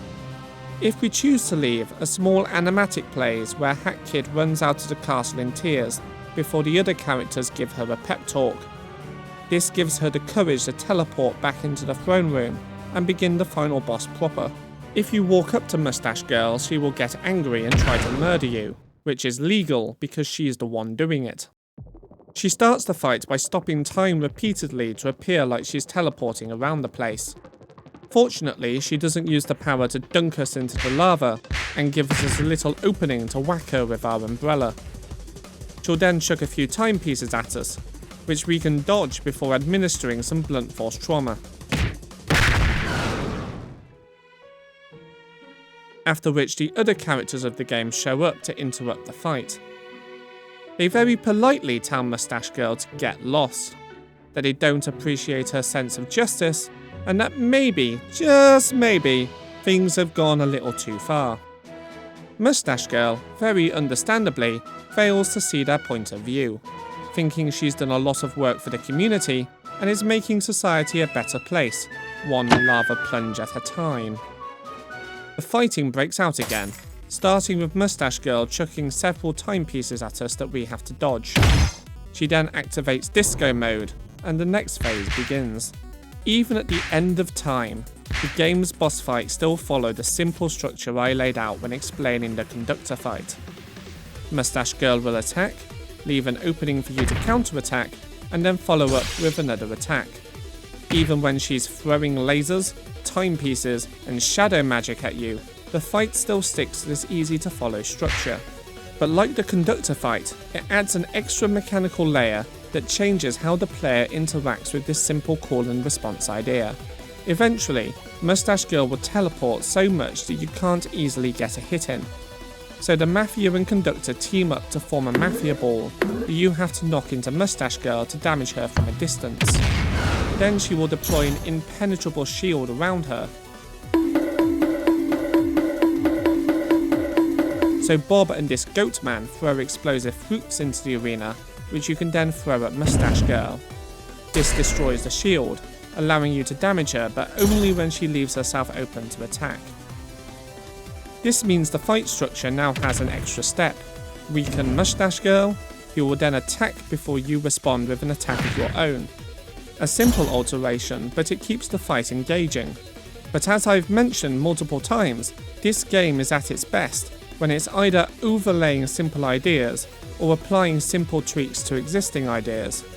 You could probably call me a broken record at this point. It's also satisfying to team up with everyone to try and take down the final boss. Still, it isn't enough to bring her down, and despite our efforts, I drop down to 1 heart. Mustache Girl fires a laser into the audience and commits some extrajudicial killings, her laser victims exploding into heart ponds. This gives the Mafia an idea. If Mafia punch each other so hard that they explode into heart ponds, they can keep Hat Kid alive long enough to win the fight.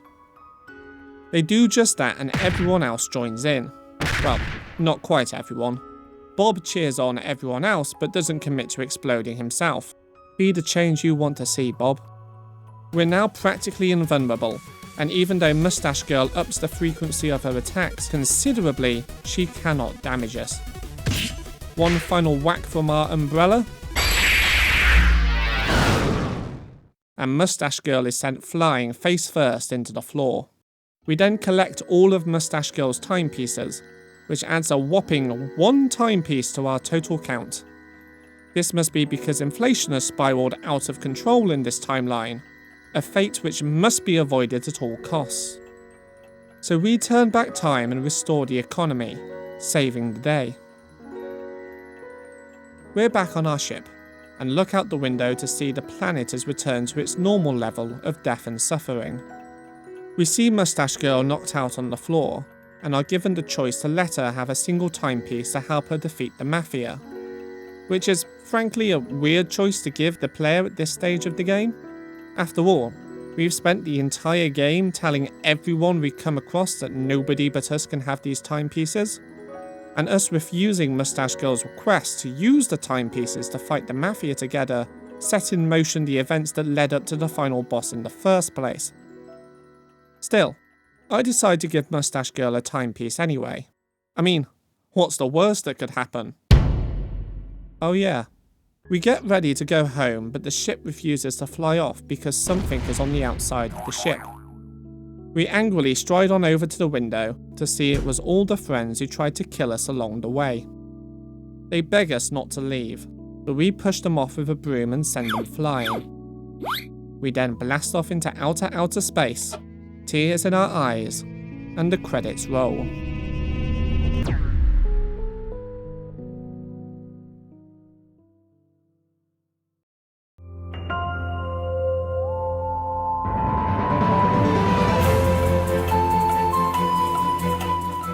And that's A Hat in Time. Before going into my summary of the game as a whole, I do want to talk about the narrative. Now, I know this won't be an issue for a lot of people, and it didn't detract from my overall enjoyment of the game, but the narrative of A Hat in Time isn't that great. I know A Hat in Time is a platformer, and that they're not really known for their Shakespearean stories. However, Shovel Knight is a platformer with a really simple but impactful narrative.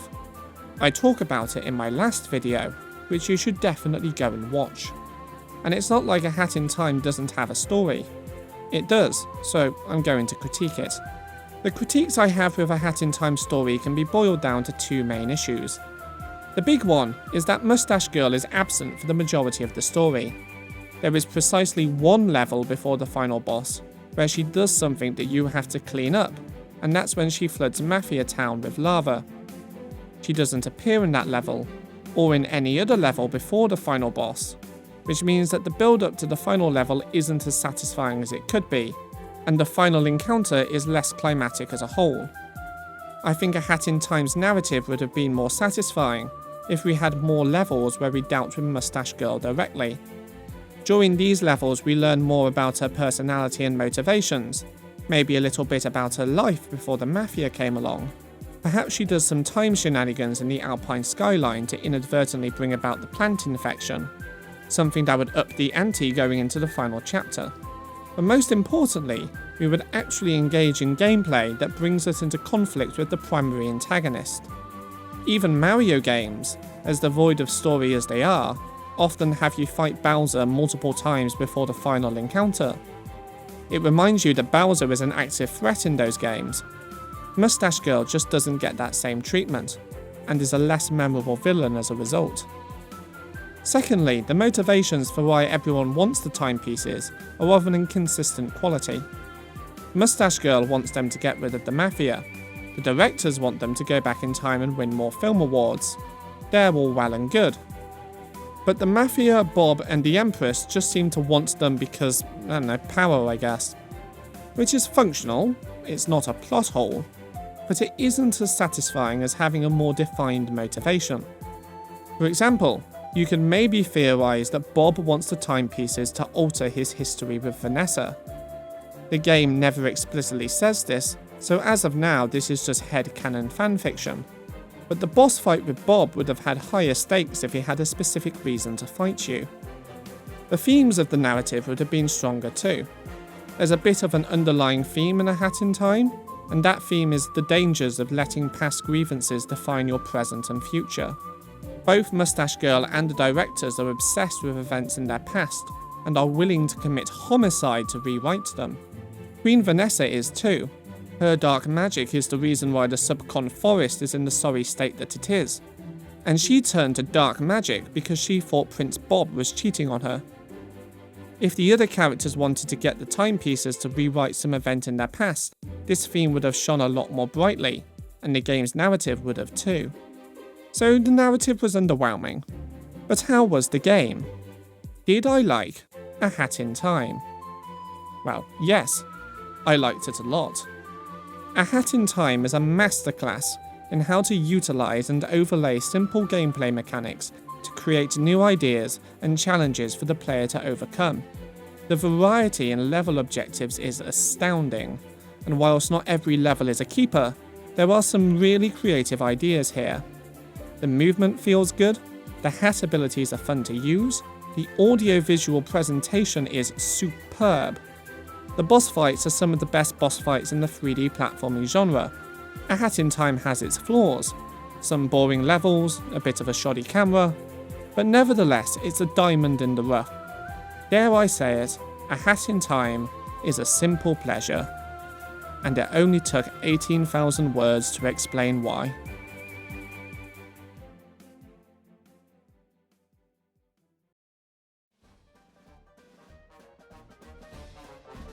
Hello again. Welcome to the obligatory post-video ramble. Sorry this video took several months to produce. I was very busy sleeping. I did get most of the way through a video on classic Star Wars Battlefront 2, but the announcement and release of the Classic Collection made some of the points I was making in that video a bit outdated. I may still make a video on it arguing that you should go back and play the original release of the game, but we will see. I know that A Hat in Time did have another DLC pack called Vanessa's Curse. This DLC pack was actually not made by Gears for Breakfast, but instead published by them through their Creator DLC program. This is where fans could make content that would officially be sold as DLC. It's an interesting idea, but it doesn't seem to have taken off, as Vanessa's Curse is currently the only DLC, and that was released back in 2021. It's a multiplayer-orientated DLC which received mixed reviews, and so I thought it was best just to stick with the in-house content created by Gears for Breakfast. I do want to address a couple of points made in the video. For one, I want to talk briefly about the Golden Vault and mail delivery levels.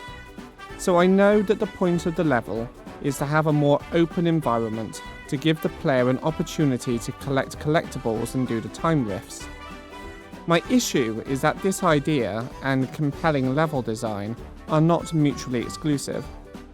For example, if the minions you have to deliver mail to were in locations which required making use of the scooter's speed to access, then that level would shoot up in quality, without sacrificing any of its openness. They're not bad levels. There are no bad levels in A Hat in Time. The worst levels get is just underwhelming, and these two fall into that camp for me. Secondly is that the game actually received an update while I was making this video that apparently improved the objective tracker in ship shape. You might be thinking that that update came out in March, and yes, it did. This video has taken a while to produce. I want the next video to not take anywhere near as long as this one. Thirdly is that I am aware that I slightly misread things throughout this video. You can take a shot every time I did this if you fancy having a liver transplant sometime soon. Now this video about the cute hat game took a lot of work to produce. Seriously, it might be one of the most, if not the most complicated thing I have ever done, on YouTube or otherwise. So I really hope that you enjoyed it. I would appreciate it if you liked the video, subscribed to the channel, commented and shared it around a bit to tell the algorithm that it's worth watching.